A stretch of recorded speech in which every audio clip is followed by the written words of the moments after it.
give a warm welcome to the hosts of the Bride of Alternate Ending. Hello, ghouls and goblins. Did you know a young boy drowned the year before those two others were killed? The counselors weren't paying any attention. They were podcasting while that young boy drowned. His name was Jason. He should have been watched every minute. He wasn't a very good swimmer. We can start the show now, dear. Hello and welcome to Bride of Alternate Ending. I am Brennan Klein, an old friend of the Christies. And with me as always is your co-ghost, Tim Brayton. How are you doing today, Tim? It brought a tear to my eye, man. I swear, that's the best one you've ever had. Thank you. Loved it. And it's, of course, because we are in your very specific wheelhouse, 80s slasher films, because it is not necessarily today, as you're listening to this, but if you're listening to this on the day it goes live, it is September the 13th, which is a Friday. Dun, dun, dun. So we are celebrating Friday the 13th with, what are we going to call it? What are we going to call this theme? Well, I think we loosely dubbed it Friday the 13th Exploitation. It is a very loose topic because of certainly because of what I chose. And you're choosing the next movie that we're covering this month, and I don't know what it is. I know. I'm going to spring it on you at the end of this episode. So I cannot decide what the umbrella term could possibly be. And it's tricky because the umbrella term for an exploitation film taking its cues from Friday the 13th is slasher movie.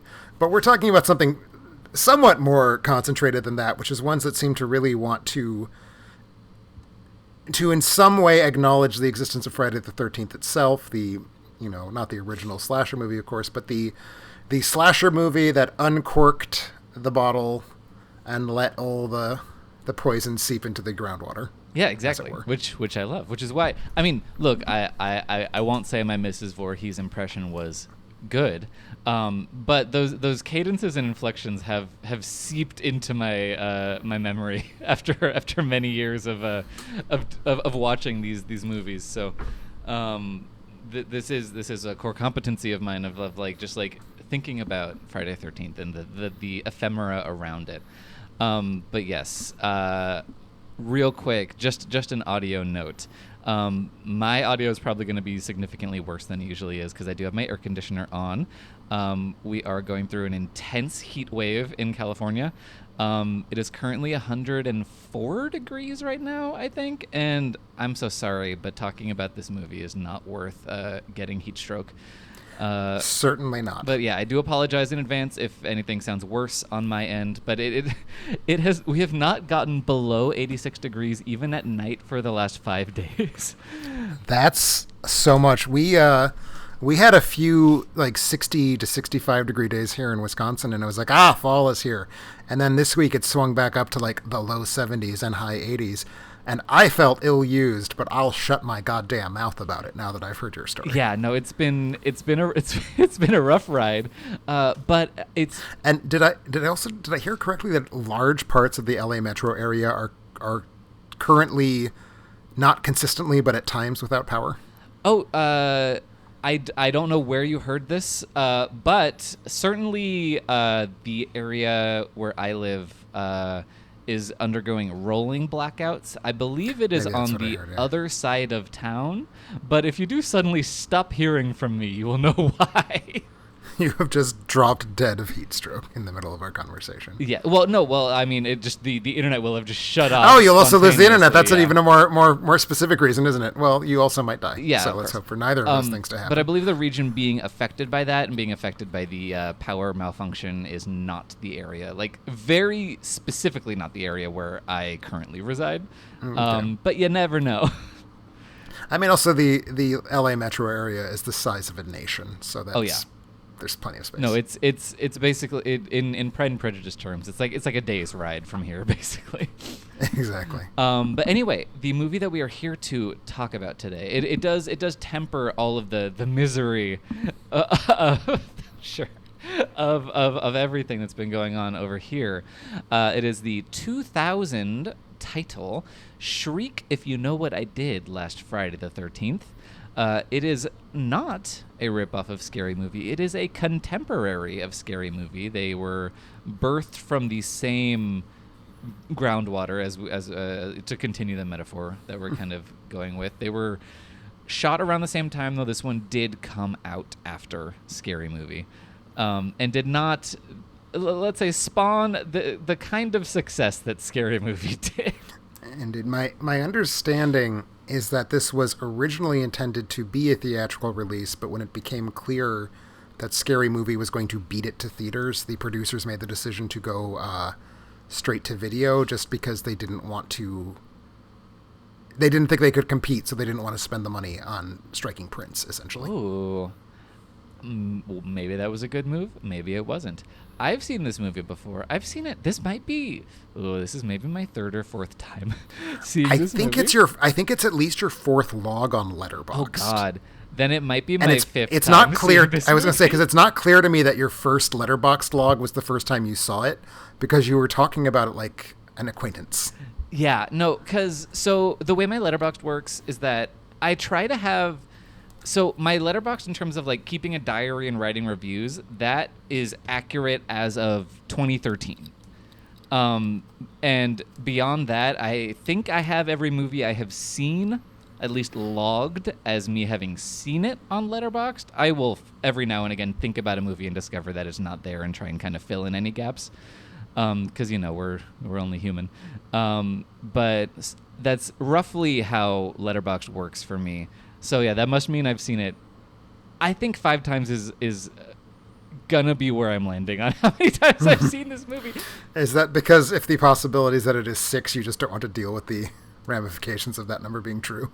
I think so, but I do genuinely think I would not have seen it another time beyond that. I just don't see that for myself.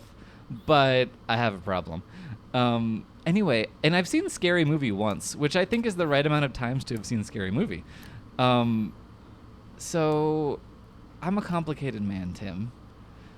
I mean, I am less complicated. I have seen this movie one time, and I strongly doubt I will see it a second, which is the same number of times that I've seen Scary Movie. Yeah, no, I feel a strange, dark, almost carnal compulsion towards this movie that I don't understand. It's a werewolf kind of situation.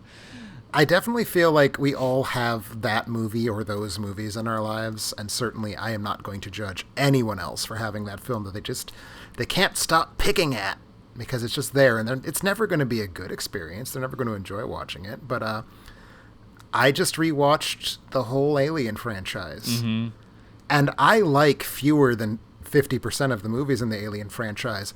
But do you know how many times I've seen Alien Resurrection? It is at least 6. Okay, so you understand. But also, oh God, but that also means you watched Aliens versus Predator Requiem, which is...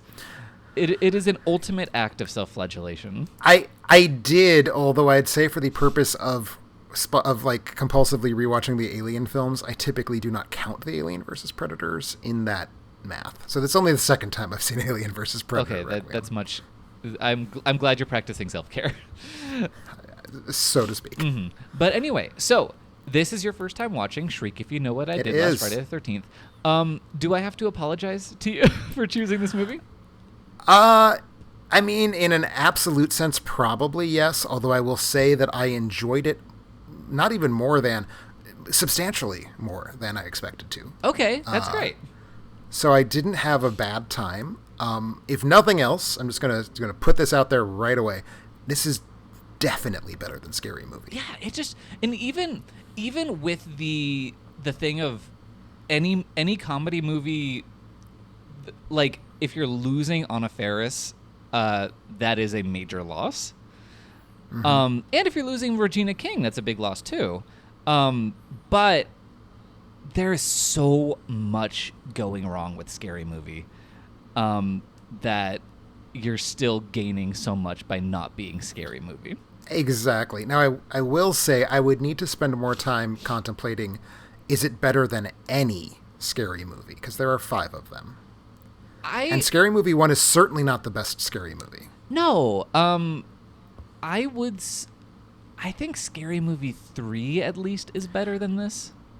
I think Scary Movie 3 is definitely the best scary movie. Whether it's better than this is what I kind of need to ruminate. Yeah. It's been so long since I've seen Scary Movie 3, but I think it's between those two for which is the best in this kind of continuum. Yeah. I don't know what we want to call it, this cycle. Yeah. Yeah, I think I could pretty comfortably say that Scary Movie 3 is better than this, because not only do you have, I mean, that one is the one that kind of like starts to de-emphasize the Anna Faris a little bit, but she's still floating around there. But you also get David Zucker in there, and he was certainly not at the height of his powers. But he also was not at the not at the nadir. Not no, at the nadir. It is not an American Carol. No. He had not reached whatever else we can say. It is not an American Carol. Yeah, and he certainly knew what he was doing more than the Wayans brothers with those original two Agreed. movies. God, those movies are such a goddamn disaster. I hate those scary movies. They're very bad. They're vile. Yeah. They're just repulsive movies. Yeah, they're vile, they're repulsive, they're hateful. And then Scary Movie 5, which was directed by the director of Girls Trip, randomly, and I believe interesting. Malcolm D. Lee, who I think also directed Best Man, if I recall. I believe he directed both Best Mans, because there's also the Best Man Holiday, which is a great movie. Like, I really it's like quite that good. movie. Yeah. I like the Best Man series, actually. Yes. But Scary Movie 5 is one of the most execrable pieces of garbage I've ever seen in my entire life. I believe, I'm trying to remember now, I watched it in a double feature with A Haunted House. Oh, Jesus Christ, Tim. And if I recall correctly, I think I actually liked A Haunted House more than Scary Movie 5. I believe it, but that's saying a lot. I liked Boo! A Madea Halloween more than Scary Movie 5. I mean, obviously. Yeah, whatever. But anyway, but that's at the point where the Madea movies were just like so content free, where it's just like there's nothing to it. As opposed to the other point in the Madea franchise. Whatever. Anyway, so this exists in a grand tradition of movies where it is certainly not the worst. But anyway, let's talk about what we do have rather than what we don't have. Yes. And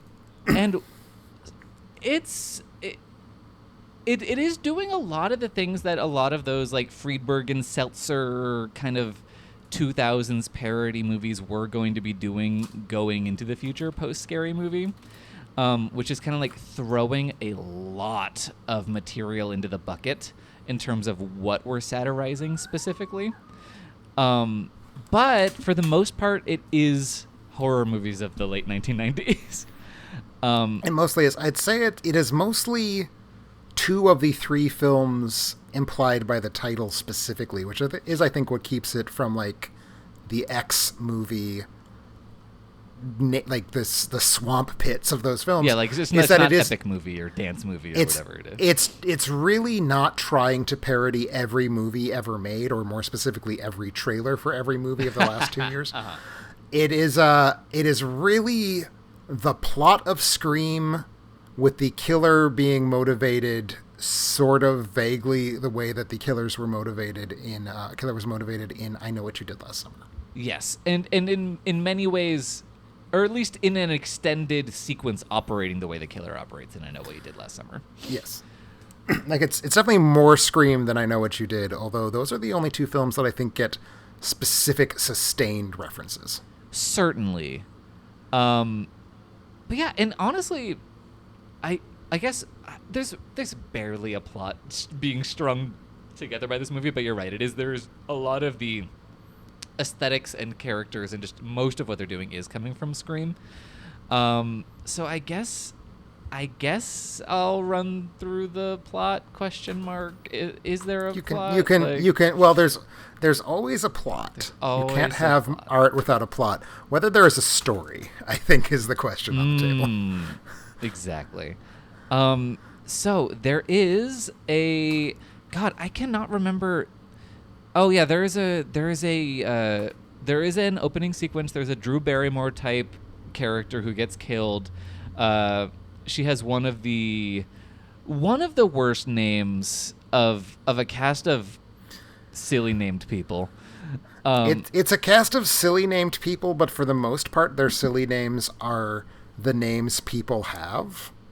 Hers is not. Yeah, her name is Screw From Behind.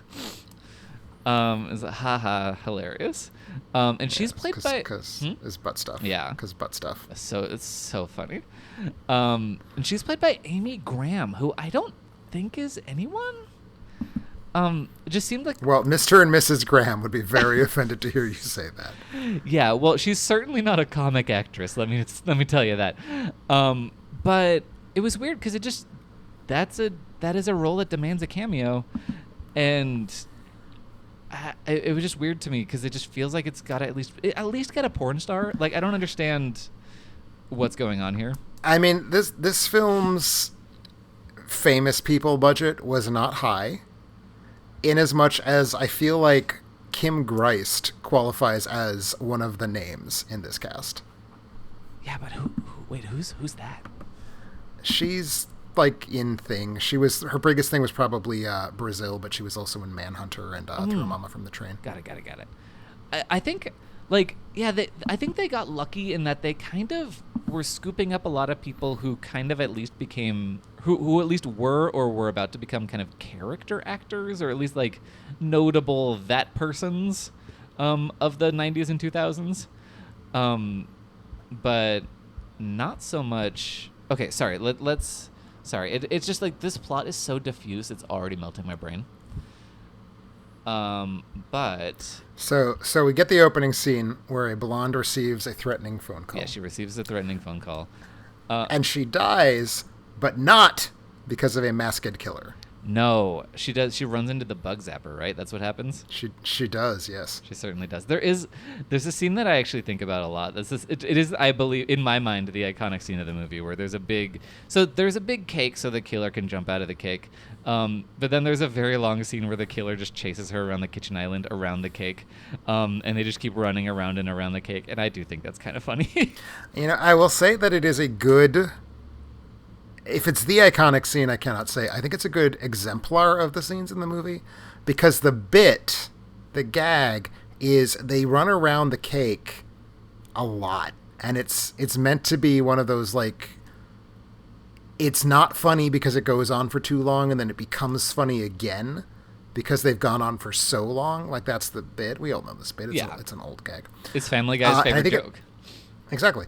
And it's, I think, a perfect sign of the film, because I don't think it quite goes on long enough to become funny again. Like, it stops like 5 seconds too early to become funny again. But at the same time, I want to, like, give the movie a hug for trying, because it's aware that gags exist. It is in conversation with the long history of film comedy, and it's doing its best. Yeah, it certainly is. Oh, it really, it's trying so hard. It's trying so hard. We'll get there. It's trying so hard. Oh my God. So often. But yes. But anyway, so we have a new student in school. It's called Bulimia High, which is such a general joke. It's so nothing. But anyway, so we have a new student. His name is Dawson Deary, because we get a little Kevin Williamson kind of sprinkled in there.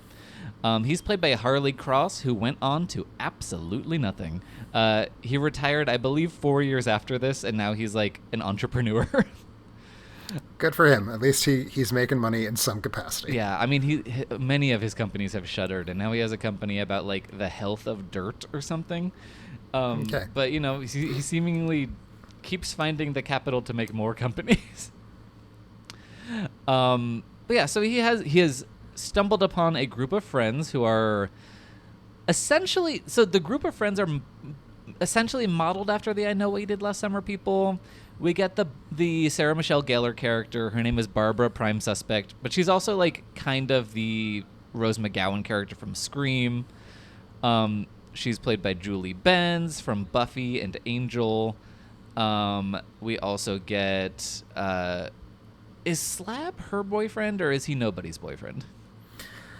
I think he is nobody's boyfriend. Okay. I was trying to figure that out, because some of the flashbacks made it seem that was the case, and some of them made it seem like none of them are anybody else's boyfriend or girlfriend. Yeah, unclear. We have a hot guy named Slab. Oh, his last name is Obif. But he's the himbo kind of jock guy. He's played by Simon Rex, who has definitely become that guy of note.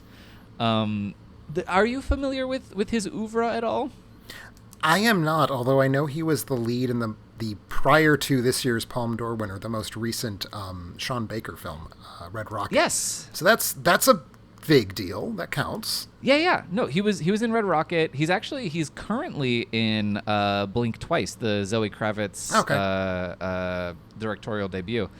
But he was also he was in Scary Movie 3 and 4. He plays Charlie Sheen's brother. He's like a very major character in those two movies. Oh, okay.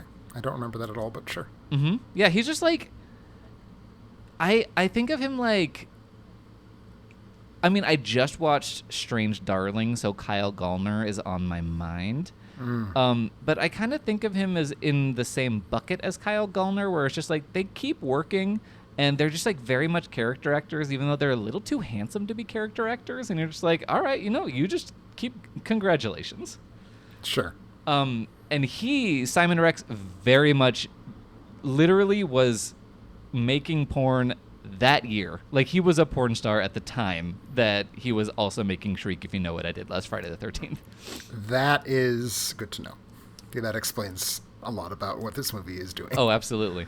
I will say, I have seen some of his work. He was in Young, Hard, and Solo number 3, which is it is very postmodern, because it does feature him masturbating to Young, Hard, and Solo number 2.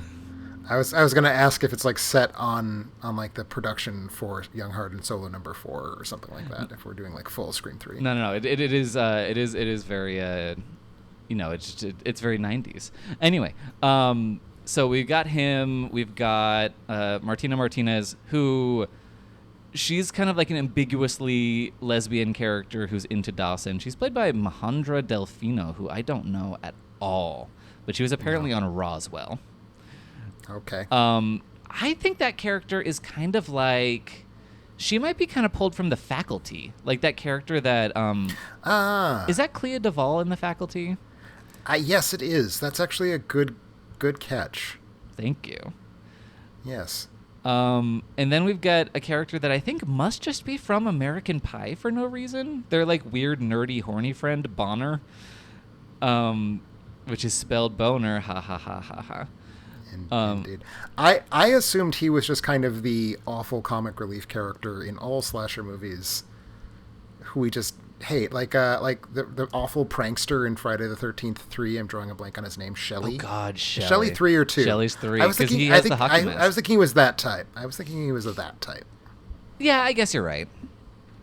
Because he also feels to me like the 80s character in this film, which it is ostensibly trying to parody the 80s. It does have Friday the 13th right there in its title. I guess so. Yeah, I guess you're right. I mean, because like the thing of like just the kind of like he's trying to like peep on the girls' locker room kind of antics, like because that was giving American Pie to me, but it was probably trying to do Porky's. So I mean that was where my mind went, but I hate to say, I don't want to say I know Porky's more than American Pie, because I haven't seen either one of those films twice, but Porky's to me feels like the one that my mind went to. Yeah, no, that makes sense. But yeah, so he's played by Danny Strong, who was also a Buffy alum. He was part of the trio, the kind of big bad of season 5. Okay, yeah, because I was trying to remember if he was on Buffy pre or post this, but it was post this. I think I don't know. I don't remember if he was around before. I think he might have been. It's been a while for me on Buffy. But also, randomly, he co-created Empire with Lee Daniels, which is so funny to me. That is wild. Yeah. Okay, good for him. What a career. Anyway, so that's kind of our core cast of characters. They are delivered, I know what you did last blank notes from the killer. We get a lot of flashbacks to various hijinks that have, ostensibly comic things that happened in and around them running over a deer last summer. And, every one of them did something relatively not benign necessarily, but they did something that is not in any way related to committing a crime that they are embarrassed about. Yes. And they believe that the note is in reference to that. Another perfect example to me of what this film is doing, because the bit worked for me. Like when it was the first one, I was like, okay, that's cute. That's got legs. I can see that. But then it does the bit 4 times right in a row with every character. Many times. And it's just like, so you had a gag that landed. I think the first one lands. I think the one where he forgets to give his grandma a laxative and she dies of shitting herself or whatever is meant to have happened. Yeah. I mean, it's not art, but I think it's a gag that landed. But then it just gets stretched out into infinity, and it's not like they speed it up. No. Like every flashback takes like a minute and a half. And it's just like you had a gag and you just got so excited that you had a gag that you just squeezed it until it died. Yeah, and that's just like how so much of the humor in this film happens, I think. Yeah, it's very of Mice and Men. They're just like so loving of this gag that they just crush it. I will say I did like the callback to the flashbacks when we find out that indeed Dawson was related to this, even though he was not yet their friends. Yes. And the bizarre psychosexual situation that he was in that led him to be part of that. Yes, no, that was a good kind of button on that sequence. But yeah, so we do get that a bit where the killer, so the way that the killer operates in this movie is really confusing to me. Because ultimately the killer is trying to kill people, and the joke is that he never can. They always accidentally die. Except that there are constantly a bunch of background gags where the killer is killing people, like at the high school, just kind of randomly. Mm-hmm. And those two things never square with me. It doesn't really make any sense that both of those things are happening at the same time. I mean, certainly from a plot standpoint, no, it's a disaster. And the film tries to hang a hat on that basically by at one point. So much later in the film, this does the rules scene from Scream. Uh-huh. But it's the rules are the rules by which shitty parody movies operate, basically. And it seems to be very excited to know that it's not merely a parody, it's a shitty parody. And so it tries to, like, as I say, hang a hat on this by basically saying, well, part of the way that these awful films try to be funny is by being random and nonsensical. And it's like, you were. So, good, I guess.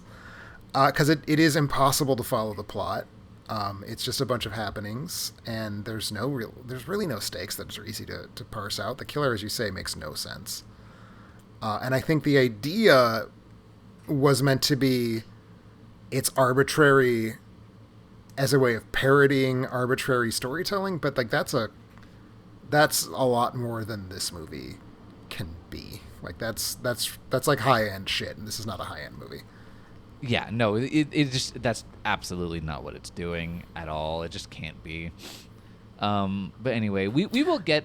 I want to circle back to that in a little bit, but just to kind of close out basically the roster of characters, because there's not really a plot. It's just a string of gags, and then eventually there's a killer reveal at a kind of Stumacher-esque house party. But floating around in a series of scenes located outside the school that reek of, we had both of these actors for 2 days. Mm-hmm. But we have, as Deputy Dewey, prime suspect, which is, it's the Deputy Dewey character from Scream. We have Tom Arnold just being potently unfunny. Was this man funny? Is he a funny guy? I don't know Tom Arnold from Dick. It is unclear to me whether the point of Tom Arnold was ever that he is funny, or if the point of Tom Arnold was that he is a kind of weaponized annoying. Okay, that's interesting, because I never watched Roseanne. And so I don't understand the thing that made Tom Arnold. I just know him from, the thing I know him from is his cameo in Freddy's Dead, The Final Nightmare, more than anything. So when I'm thinking of Tom Arnold, if I'm not thinking of him being married to Roseanne, I'm probably thinking of him from the movie True Lies. He was in True Lies? He is like, Arnold Schwarzenegger's buddy. Okay, sure. And it's just very hard to tell, is he a funny character and we're like laughing at his hijinks, or is he an atrocious piece of shit who's making Arnold Schwarzenegger's life worse for no real reason other than because he can. And like, I don't know. Like, it's not clear to me whether the film thinks he's funny or whether the film thinks he's a pest. And that to me is kind of the quintessential Tom Arnold question. Okay. Is he meant to be funny or is he just a pest? Okay, I'm so glad to hear you say that because I don't have enough context for him. And I was just watching him this time, just being like totally perplexed by his screen presence. And also, I'm so sorry, but for a character named Deputy Dowie, he's basically a Paul Blart kind of character. Instead of an actual deputy, he's a mall cop who's investigating these murders for some reason. He's not fat enough for this role. I don't get, like, because they make at least one fat joke about him, and I'm just like, what do you mean? Like, he's not. I just didn't get any of it. It was just horribly miscast. I mean, yeah, he's not like trim. No, but no, he's not fat enough for it to be funny. It's not good. The character's bad. The subplot is weird and bad. Yeah, it's very weird and bad. And I'm not saying that the fat jokes would be funny and that I would have needed them, but it just none of it makes sense, and I don't like any of it. But anyway, the Courtney Cox character, who is Hagatha Utsley, another extremely funny name. Oh, because in case you're not up on your Pig Latin, Utsley would be slut in Pig Latin. What? But yeah, she is played by Tiffany Amber Thiessen, who, while I think is giving a like Hallmark movie performance, and by that I mean an incredibly efficient performance in that she knows her lines and she wants to be done in one take and go home. That feels like that's about what I was getting off of her screen presence. It helps that almost all of her scenes are opposite Tom Arnold, so she is automatically not the least appealing person on screen. Oh, absolutely. But yeah, no, just Jesus Christ. Anyway, so that's the basics of who we're dealing with here. Shall we? Yeah, actually, do you have any sort of experience with Tiffany Amber Thiessen beyond this? I'm sure I've seen her in one or two things. I have not nearly your extensive experience with her, to be clear. But let me just pull up. Have I seen? Yeah, she's been in things I've seen. Okay, yeah, because she's definitely a like in the trenches TV veteran. So I feel like if you haven't seen like the 4 shows she's been on forever, then you haven't really gotten too much of a chance to see her. Yeah, and the shows that she's like on like I've never seen Beverly Hills 90210. I've never seen Saved by the Bell. Those seem to be the major ones. Yeah, and White Collar she was on, which I have not seen. Yeah, I think. Or Alexa and Katie. Yeah, it doesn't seem like a show that's up your alley. But yeah, I think she's a totally solid presence on 90210. I think she's great on White Collar. I think she's really good at. I think she's got a really charming screen presence. I think she's good at. In that, she's playing a doting wife who's got like a cheeky edge. I think she's good at that. I think she's good at being kind of like an evil bad girl, which she's playing on 90210. I think she's got like an energy to her. She can play someone who's like, I mean, honestly, if this character was more of the like power bitch that Gale Weathers is in Scream, she could have nailed it. Sure. And this character is just absolutely nothing. The character, the best I can come up with is that she is is it fair to call her Dowie's straight man? Like, is that her function in the movie? I guess, but she's like, he's not funny enough for anyone to react to. That's the thing. Like, does he actually have gags? And I don't think he does. Yeah, they just kind of talk to each other and be like, they're meant to provide the movie with the sheen of, these people. Isn't that cool? We got them for this movie. They are for sure the like recognizable names out of the cast. Yes. Because there are other famous-ish people and people who I was tickled to see in the film who are not necessarily famous enough for it to be like, we cast this person because they're famous. Like Mink Stole is in a one-scene cameo. I thought that was neat that Mink Stole was in this movie, but I don't think Mink Stole is in this movie in the same capacity that Tom Arnold is. No, and I believe Tom Arnold and Tiffany Amber Thiessen are like top of the DVD box, like credited. I think actually Coolio might be the first credited, and he's only in like literally 2 scenes in the entire movie. Oh yes, we've got Coolio, Shirley Jones, Tiffany Amber Thiessen, and Tom Arnold. That's the 4 on the top of the DVD box. Shirley Jones as Nurse Kevorkian. Oh, okay. Okay, she was in Oklahoma, Carousel, and The Music Man. Okay. Yeah, no, Shirley Jones is legit. Yeah. She's a person who exists. And, you know, Rose Marie is the fake version of Mrs. Tingle, who is just called Mrs. Tingle. Mm-hmm. And she's, you know, sitcom legend. She's from Dick Van Dyke Show. Yeah, you know what? They do have some people. But yeah, oh my God, Coolio, what a waste of... I don't know. I don't know. Bizarre... I mean, the Tom Arnold thing I didn't like. The Coolio thing I don't even understand. Why is he in this movie? Why did they spend the money to put him in this movie? Why is that gag happening? Yeah, because he like barely interacts with the movie at all. And I think they just... So clearly they thought it would be funny because they thought, okay, the word principal has Prince in it.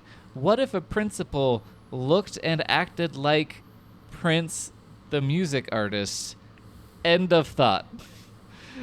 Well, it's part of the thing this movie is doing that I don't think I like, but I at least acknowledge that it's happening, which is that it's really digging into the state of the 90s in a way that I found kind of charmingly dated. And I think part of the gag here is just like, you know how Prince used to be called Prince, but now he's called the artist formerly known as Prince? Mm-hmm. That's silly. What if it was the administrator formerly known as Principal? And that's the other part of the gag. Yeah. And I feel like that's like a trying to rip itself from the headlines in a way that's like, yeah, this is what people were talking about 5 years ago. Sure. And that's where I think a lot of this movie's humor is at as well. It's like, oh yeah, I remember that from 5 years ago that is now 29 years ago. Yeah. No, that's what it is. I mean, because, like, yeah, and this is the stuff, like, there are those throwaway gags that are kind of just pulling in from general pop culture, and some of them are just mystifying. And then there's one that really comes out of nowhere. The grease lightning bit that... The grease lightning bit was so bizarre that I kind of loved it for like, oh, this is a mode the film is going to try to be in now for 2 minutes. Cool. Why is this happening? Yeah, I love the energy. I found the execution to be an unmitigated disaster. Again, it's like it's an ambitious joke and it comes out of nowhere, and I kind of enjoy the let's just throw shit out and see what sticks quality of it. But it's terrible, and like every other gag in this movie that I sort of admire, it's about 5 times too long. Yeah, it's too long, but also like they're clearly having Simon Rex lip sync to somebody else singing, but he can't do it. Or like, right. They're just not lining it up right. Like it's just, there's not even on a mechanical level, just even making it work. It's just such a failure. It just really bothered me. And then they ended on just someone calling him an F slur, which is, first of all, a lazy joke, and one of the only parts of the movie that like genuinely doesn't age well. And I was just like, oh, you were really kind of doing okay. And so that was kind of a bummer. But anyway, yeah. So while we were talking about the cast, is there anyone? Obviously, like there are some cool people in the adult cast, but is there anyone in the like core kind of young cast where you're like, you're enjoyable, like you're being funny, or at least part of the time? Like, was there someone you were liking or thinking was doing a good job? I mean, given the writing they were coping with, I don't think any of them were bad. I think that they have to deal with some pretty dumb jokes. But, you know, they sold the dumb jokes pretty well. I think the people whose names we sort of recognize because they were sort of in things like Buffy or Sean Baker movies, those are the people who I think were better, and it shook out. It shook out that the people who ended up having careers were the ones who deserved it, I'd say. Yeah, I think Simon Rex, like I said, I think Simon Rex does a pretty good job. I think Danny Strong is probably doing the best job, but he is also being given the worst jokes. Yes. So he's kind of evening out to a 0. I think that's about right. That's about how I'd say the math works as well. But yeah, maybe it makes sense why he was like, you know what? I'm going to create a hit Fox television show and stop acting.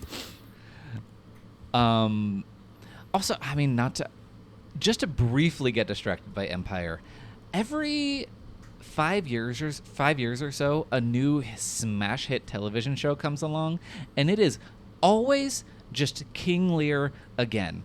And I don't know why everyone is so excited to see King Lear again, and it always forgets. Because Succession... King Lear, great play. It is. It's great. But everyone's like, wow, Succession. I'm like, it's King Lear again. How does everyone forget that we're just watching King Lear again? Anyway. That's a myth. This is a world I'm not exposed to because I don't watch TV. So I get to enjoy your indignation. Thank you. Without having to experience it. Yeah, my God. Yeah, well, yeah, I can't wait for what the great show of 2027. It's going to be King Lear, but it's going to be in the restaurant industry. Well, I guess no, the Bear kind of is doing that right now. Oh, but that's the thing. We're like due for some Bear knockoffs. Yeah, but maybe it's just going to be like Yellowstone is kind of what if King Lear was a farm or like a ranch, a little bit. We just got to think of it. It's going to be like, what if King Lear was like an energy company or something, and then we're going to just start right on over. Anyway, other stuff. I did get distracted. Anything else that you thought was like funny or just in general kind of? I would I would say yes.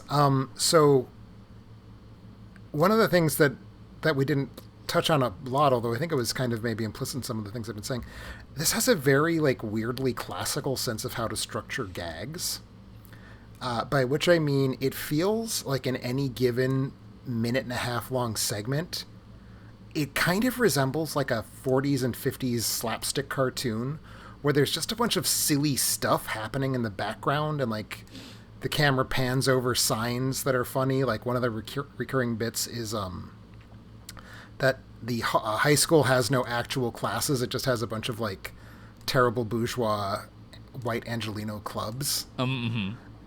And we never really get like a joke about it. It's more just that the camera kind of wanders past and we see people like tumble out of these classrooms doing funny shit or whatnot. And I kind of like the amount of like visual detail that's selling jokes without the script actually pointing at them, if that makes sense. Yes, for sure. Yeah, no, totally. Like it's having fun. It is at times completely overstuffed. Yes. Like when we are being introduced to Nurse Kevorkian, who is one of the actual actors who's showing up in this movie, like we are panning across her office and you see her nameplate that says Nurse Kevorkian. You see this like jar of like green liquid that says like track team urine samples. You see a bowl of antidepressants that someone is grabbing like pills from. There's like 8 jokes crammed into the frame before the scene starts, and it's Looney Tunes, but it is overwhelming. It's overwhelming, and it's not often all that funny, but I do like the kind of... I like the film's desire to give you a lot of gags, like to just shove gags into every corner. It's not just dialogue, and I feel like that's a big problem with a ton of movies like this, is they just write lines that are meant to be funny, and that's it. That's the humor. This is actually like trying to be kind of like an overwhelming... Well, it is overwhelming. It's just all kinds of stuff. And like, I think the Grease Lightning sequence ties into that a little bit. Like, it doesn't work, but I still enjoy that it's just weird and absurd and going for something. And there's another sequence, and again, I don't know if I'd say it worked, because again, it's way too long. But there's a point where it just spontaneously becomes pop-up video. Oh, yeah. For like the entire duration of a song. Oh, yeah. It commits the hell out of that bit. And like, and it's weird because the joke is, wouldn't it be weird if pop-up video was in a movie? And then that's funny once, and then it keeps on going, and then eventually the joke becomes, this movie had no budget, so we couldn't actually hire a good band, so we're trying to give you all these factoids about the threadbare production quality of the movie you are now watching. And it's like, it's not funny, but I appreciate that it is not lazy, I guess, is how I would frame it. Yeah. And because it is so stuffed with gags, there are some that are going to land. And some of them even have to do with the kind of horror thing being parodied. Like, there is, I think one of my favorite of those background gags is that in the trash can area of the school, there is a recycle bin that is a recycle bin specifically for notes from the killer. That I think that is a great I Know Waited Last Summer kind of parody gag. And yeah, there's some good stuff in this, and there are some moments that I was like, you guys really did watch Scream and actually thought about ways to parody that movie in ways that I don't think Scary Movie did. Completely agree. I don't think that there are some jokes that are just a little more elegant than it really should have been for how blunt force the rest of the movie is. Like the fact that all of them are wearing the same boots as the killer, but the boots are just goofier. But that is a thing that Scream is doing. But then also they do the same scene that Scream does, but push it to its inevitable conclusion in the sense of there's a scene where Dewey is talking to the sheriff, and the sheriff is smoking a cigarette, and Dewey's eating an ice cream cone. And the sheriff throws his cigarette on the ground and stomps it out. And that's where the scene ends in Scream. But in Shriek, they have Dewey throw his ice cream cone on the ground and stomp on the ice cream cone, too. Which is what I always want Dewey to do in that Scream scene. Because that's what it seems like has to happen naturally as the end of that scene. So it does feel like they were paying attention, at least. Yeah. Which is nice. No, it is nice. And, there's a kind of almost graceful thing that happens at the start of the movie, given a very generous definition of the word graceful. But the killer starts out by wearing a hockey mask and then accidentally sets himself on fire. And the hockey mask melts into the ghost face mask. And I think that's a kind of charming nod to the evolution of the slasher genre between 1982, I should say, and 1995. And, it's not funny. It's kind of stupid even, but I think it's nice. Yeah, that's cute. I like that. Yeah, I mean, that's bully for Shriek if you noted last Friday the 13th. Anytime a comedy makes you laugh, that's a great thing. Don't you think? I think it is something that happens infrequently enough that I don't want to throw out a movie when it does happen. Absolutely. And honestly, infrequently enough in this movie as well. Exactly. But it's got that good stuff in it. Like I said, compared to Scary Movie, it is almost entirely devoid of stuff that really makes me want to take a shower in terms of stuff that has not aged for 2024. There's the F slur joke. There's they wait till the very end to make a bad trans joke, and I was like, oh, you really almost did it. But beyond that, there's some obviously basic stuff that's whatever, but it's just I feel kind of comfy watching this movie in a way that I do not watching Scary Movie in so many ways. And well, I mean, obviously, given that you've watched it at least 7 times, I mean, that makes sense. Yeah. And that's not necessarily a thing that is speaks to the quality of a movie, because obviously there are movies that are great that have a lot of aspects that do not fly nowadays. But when you're talking about movies at this level that just aren't great to begin with, you kind of got to take what you can get, Sure. And yeah, there's what? Also, remember? Sorry, this is totally random, but remember that period in time when we just thought sex dolls were the funniest thing in the goddamn world? I believe that time is the age of 13, which is about where this movie is being pitched. Yeah. Well, no, just I mean, by we I just mean American culture at No, large. yeah, no. But like, I get it. I'm glad that went away because there's just something so garishly unfunny to me about that. And I'm glad I don't have to look at them anymore because they're, if anything, kind of repulsive, and there's like a corpse-like quality to them that really disturbs me that I don't think is played enough when we're making jokes about them. That's fair, although I will say I like that the sex doll got a reaction shot. Yes, no, that's fun. Anyway, anything else? Oh, no. What? I don't feel like I have anything to add. No, I mean, it's a movie that's not funny, but it comes closer to being funny than it needed to. And again, if I'm putting this head-to-head against Scary Movie, and there seems to be no reason not to put those two head-to-head, this is just clearly better. Yeah, it's clearly better, and I don't see it getting a sequel, so it should have come out first, and then we wouldn't have had to deal with all of the things that we had to deal with for so long. That is fair. Yeah.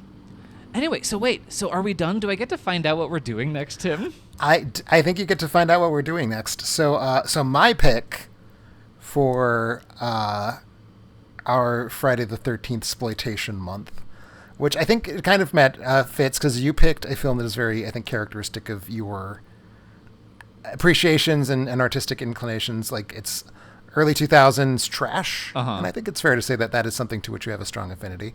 I, of course, like pretentious movies with very high concepts and just kind of deliberately being boring and tedious, which is why my pick for us is the brand new 2024 release, In a Violent Nature. Oh,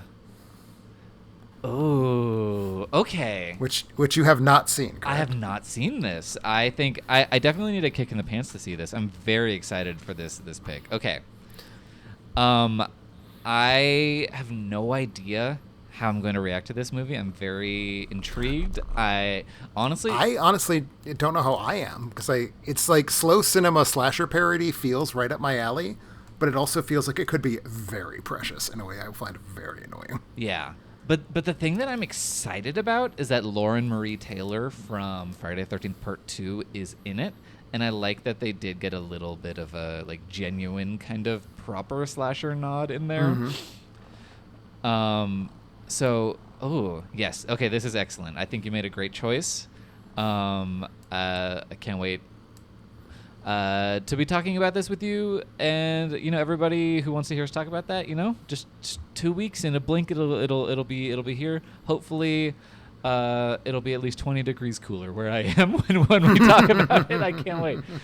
I'll get the summer camp vibe from the movie and not from my skin and the air around it. Perfect. That's what we hope for. Yeah, but thank you so much for listening, everybody. We'll catch you then, and stay chill. Goodbye. Bye, everyone.